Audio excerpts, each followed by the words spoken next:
They call you antisocial. They say you're lonely. But what if you're not lonely at all?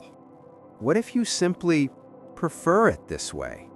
There's a person who feels every social interaction like weight on their shoulders. Small talk feels like draining energy from a battery that never seems to fully charge in crowds. Every "how are you" requires calibration. Every laugh needs to be timed. Every conversation is a performance. And when it's over, they don't feel energized. They feel drained. Here's what psychology reveals about people who prefer being alone.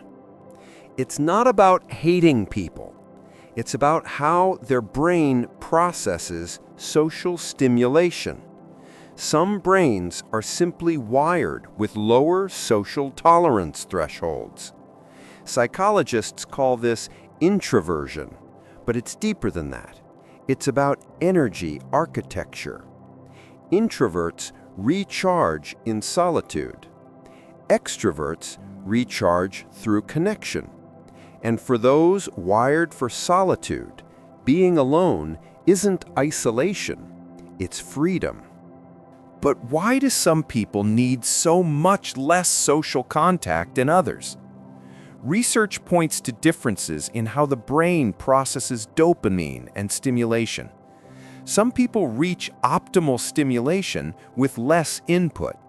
They're not avoiding people, they're protecting their optimal state. And there's something else.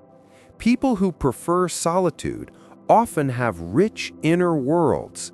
They think deeply. They create internally. They process experiences on layers most people never access. So when they're alone, they're not doing nothing.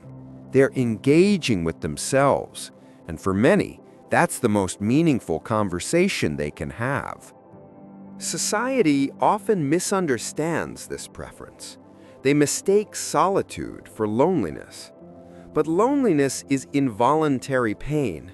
Solitude is chosen peace. And there's profound strength in choosing to be alone.